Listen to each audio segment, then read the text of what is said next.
Tu es pauvre, mais pas comme tu crois.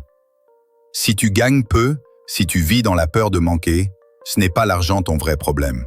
C'est ta programmation mentale. Arrête-toi une seconde, regarde ta vie, ton compte bancaire, ton niveau de stress, ton salaire, tes rêves que tu remets à demain. Maintenant, écoute bien, tu n'es pas fauché parce que tu n'as pas d'opportunité. Tu es fauché parce que tu penses fauché. Tu vis dans un système mental de pauvreté. Et ce système t'a été transmis, inculqué, renforcé, sans que tu ne t'en rendes compte. Bob Proctor le disait, « You were born rich, but the world programmed you poor. » Traduction, tu es né riche, mais le monde t'a programmé pour être pauvre. Aujourd'hui, on va reprogrammer cette matrice mentale. Tu ne verras plus jamais l'argent, la richesse, ni toi-même de la même façon.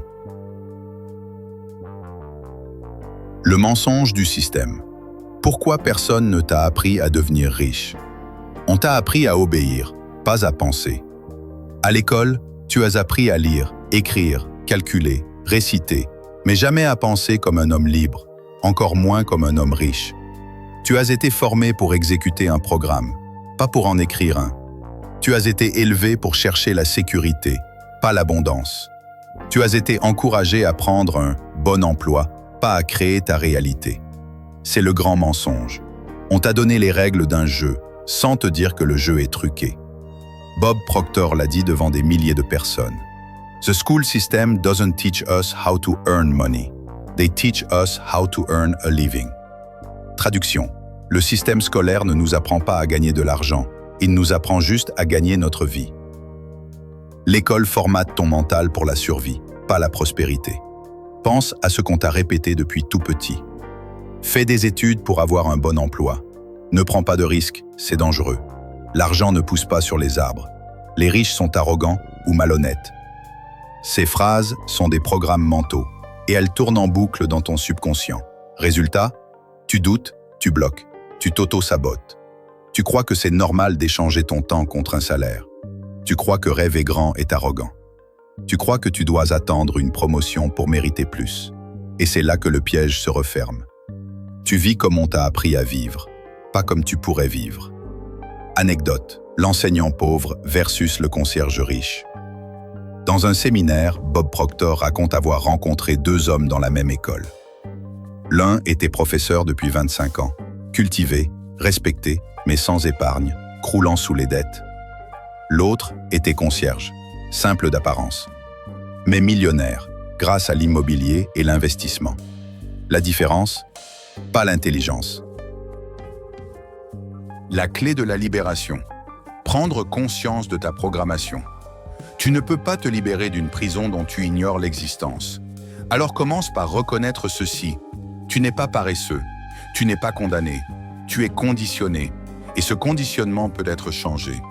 Change is inevitable, but personal growth is a choice. Bob Proctor. Traduction.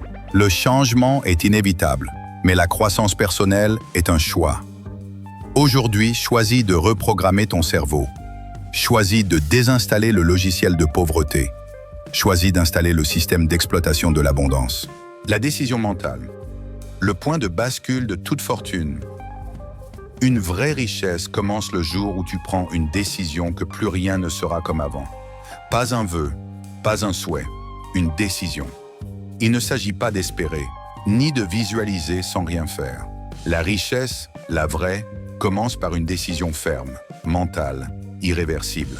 Un basculement intérieur que presque tous les millionnaires autodidactes ont vécu. Et pourtant, personne ne t'explique ce concept à l'école. Pourquoi? Parce qu'il est dangereux pour ceux qui contrôlent la masse. Ce qu'est vraiment une décision. Bob Proctor l'a martelé dans ses séminaires. Most people never make a real decision. That's why they stay where they are.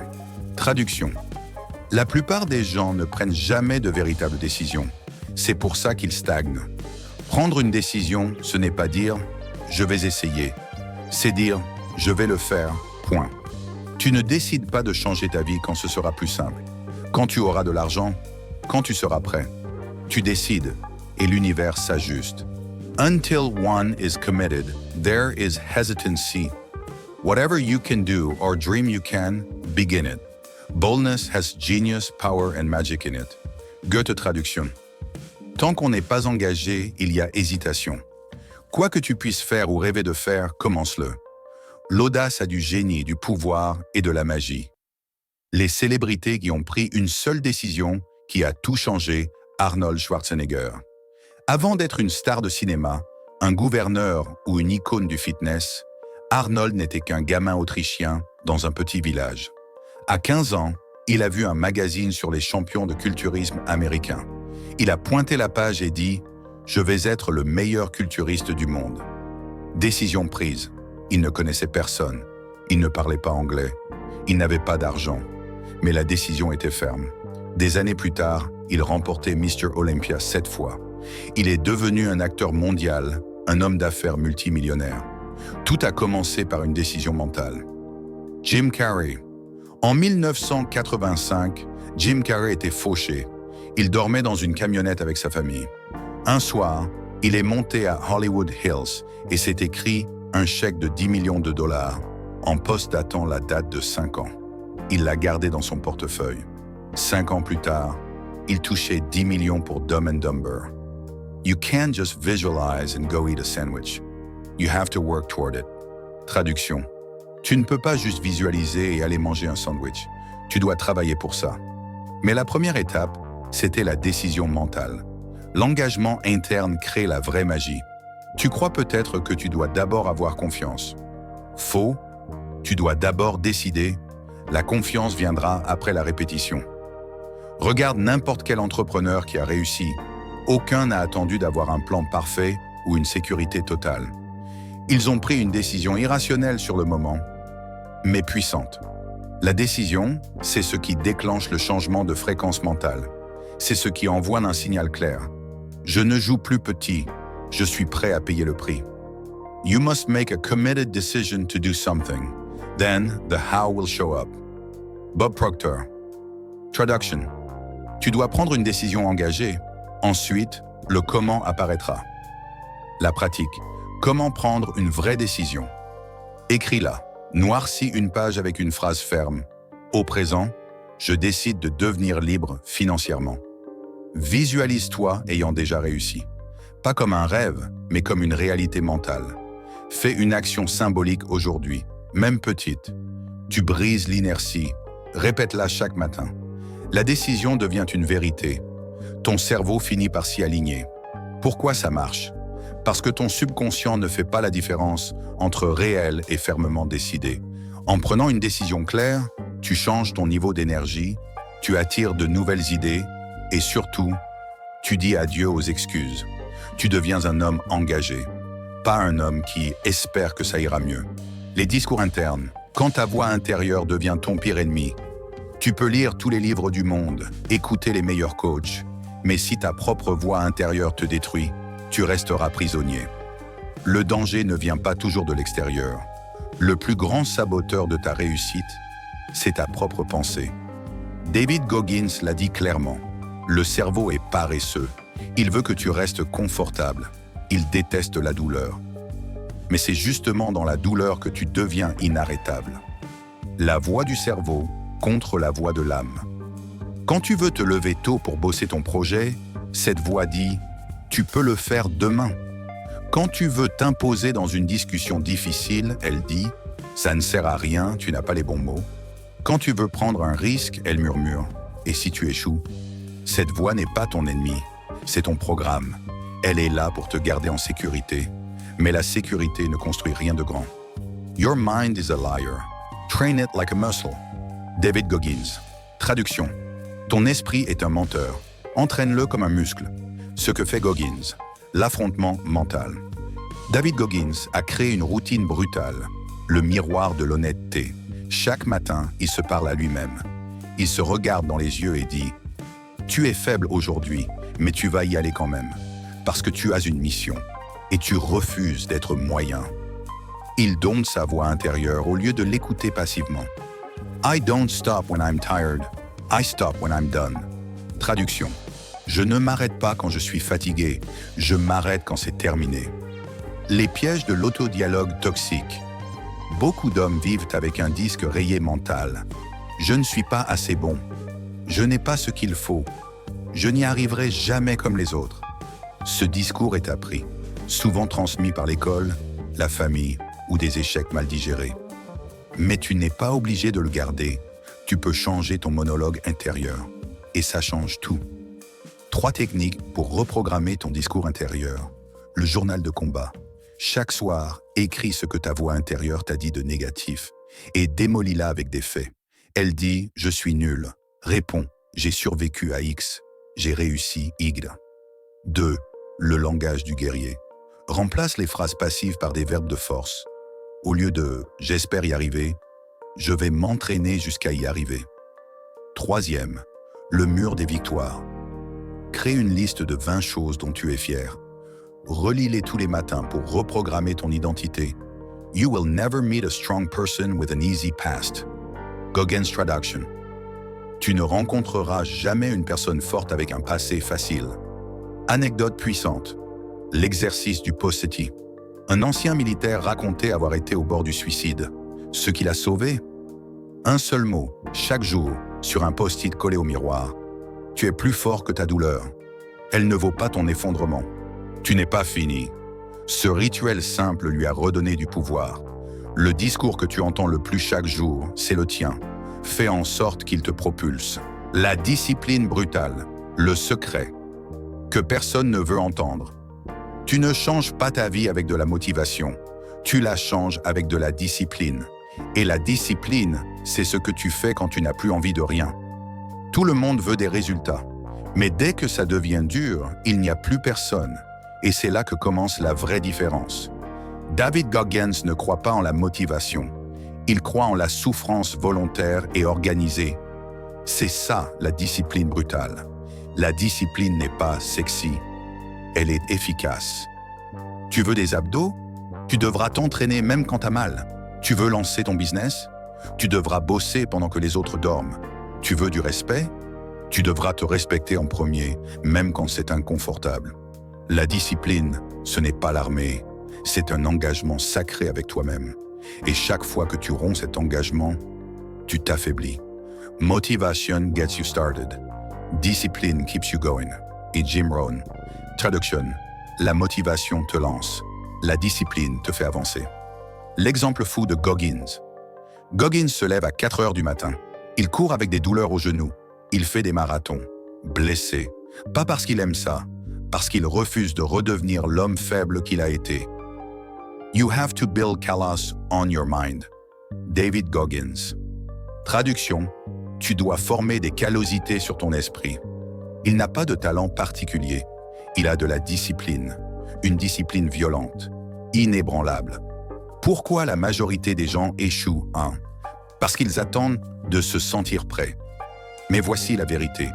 Tu ne seras jamais prêt. Et le monde ne va pas ralentir pour t'attendre. Tu veux gagner? Alors tu dois avancer même quand tu as peur, même quand tu as la flemme, même quand tu doutes. Discipline is doing what needs to be done, even if you don't want to do it. Traduction. La discipline, c'est faire ce qui doit être fait, même si tu n'en as pas envie. Histoire inspirante. Kobe Bryant, l'obsession de la discipline. Kobe arrivait à l'entraînement 3 heures avant les autres. Un coéquipier lui a demandé pourquoi. Il a répondu « Because while they sleep, I'm working. When they wake up, I'm working. And when we meet, I've already won. » Traduction. Parce que pendant qu'ils dorment, je travaille. Quand ils se lèvent, je travaille. Et quand on se retrouve, j'ai déjà gagné. Ce n'est pas une question de talent. C'est une éthique de travail impitoyable. 3 habitudes pour ancrer la discipline brutale. La règle du même si. Tu le fais, même si tu es fatigué, stressé, démotivé. C'est ce même si qui forge les grands. 2. Le minuteur non négociable. Tu définis 60 minutes par jour pour ton objectif principal. Pas de discussion, pas de distraction. C'est une loi. 3e, l'engagement public. Tu annonces à quelqu'un ce que tu vas faire et tu t'obliges à lui rendre des comptes. La honte devient un levier. Et ça, Goggins le comprend mieux que personne. Accountability is key. You lie to yourself, you won't lie to others. Traduction. La responsabilité est clé. Tu te mens à toi-même, mais tu ne mentiras pas aux autres. Personne ne viendra te sauver. Tu es ton propre héros hook d'entrée. Tu attends qu'on te tende la main? Tu vas attendre longtemps. On t'a menti. On t'a dit qu'un jour, quelqu'un allait t'aider. Que l'État, ta famille, un coach, une femme, ou Dieu allait t'envoyer une solution toute faite. Mais personne ne viendra. Et quand tu acceptes cette vérité, tu retrouves ta puissance. Le mensonge de la réassurance. Le système te veut dépendant. Dépendant d'un diplôme, d'un patron, d'un bon moment, d'une validation extérieure. Mais Goggins te regarde droit dans les yeux et dit « No one's coming to push you. You must push yourself. » Traduction. Personne ne viendra te pousser. C'est à toi de te pousser. Tu veux changer ta vie? Alors arrête d'attendre. Prends-toi en charge. Maintenant. L'erreur des hommes moyens. Ils attendent d'être motivés, d'avoir plus d'argent, que leur entourage les comprenne, que les conditions soient parfaites. Mais les conditions ne seront jamais parfaites. Ceux qui réussissent ne sont pas ceux qui ont tout, ce sont ceux qui agissent malgré tout. If you want to be uncommon amongst the uncommon, you have to be willing to suffer. David Goggins. Traduction. Si tu veux être exceptionnel parmi les exceptionnels, tu dois accepter de souffrir. L'exemple brutal de Goggins. Enfant, il subissait des violences. Il avait de l'asthme, était en surpoids, moqué par tous. Il aurait pu rester une victime. Mais un jour, il a pris une décision. Je vais me forger. Je vais souffrir volontairement pour me transformer. Et il l'a fait, seul. Il est devenu Navy SEAL, ultra-marathonien, conférencier mondial. Pas parce que quelqu'un l'a aidé, parce qu'il a arrêté d'attendre. Anecdote puissante. Le jour où il s'est parlé en face. Un soir, Goggins était seul dans sa salle de bain, obèse, dépressif. Il s'est regardé dans le miroir et il a dit « David, tu es une honte, mais tu peux devenir une machine si tu l'acceptes, si tu agis. » Il s'est promis de faire 300 km de course, sans entraînement. Il a échoué, vomi, pleuré, mais il a continué. Et ce jour-là, il est devenu inarrêtable. 3 vérités pour te libérer définitivement. Personne ne te doit rien. Pas tes parents, pas ton pays, pas ton ex, pas ton boss. Plus vite tu l'intègres, plus vite tu redeviens puissant. 2. Tu es responsable de ton présent. Pas coupable de tout, mais responsable. Ce que tu ne changes pas, tu le choisis. 3e, ton salut viendra de l'intérieur. Ni argent, ni succès, ni relation ne te sauveront si tu n'as pas changé à l'intérieur. Be your own hero. Save your own life. Goggins Traduction. Sois ton propre héros. Sauve ta propre vie. Conclusion finale. Deviens l'homme que rien n'arrête. Tu as entendu les chapitres. Tu as ressenti les coups de poing dans les mots. Tu as vu la vérité en face. Personne ne viendra te sauver. Ni ta mère, ni ta compagne, ni tes amis, ni ton gouvernement, ni même ta foi si tu ne bouges pas. C'est brutal, mais c'est aussi ta libération. You are in danger of living a life so comfortable and soft that you will die without ever realizing your true potential. David Goggins. Traduction. Tu es en danger de vivre une vie si confortable et douce que tu mourras sans jamais avoir réalisé ton vrai potentiel. Chaque homme qui a laissé une trace a d'abord traversé l'enfer, seul, en silence, avec la douleur comme carburant. Le moment de vérité. Maintenant, c'est à ton tour. Tu peux continuer à te plaindre. Tu peux attendre la bonne circonstance. Ou tu peux décider, ici et maintenant, que tu vas devenir inarrêtable. Ce ne sera pas facile, mais ce sera vrai, brutal, intègre. Et c'est ça qu'on appelle vivre. Le combat commence ici. Ce que tu fais dans les prochaines 24 heures déterminera ton avenir. Tu prends un cahier. Tu écris ce que tu vas affronter. Et tu passes à l'action. Même minuscule, chaque jour, sans excuse. Si tu veux marcher avec des hommes qui refusent de se plaindre, si tu veux bâtir ta discipline, ton corps, ton esprit, ton empire, alors abonne-toi maintenant à Esprit Vainqueur. Ici, on ne sauve pas les hommes, on les aide à se forger,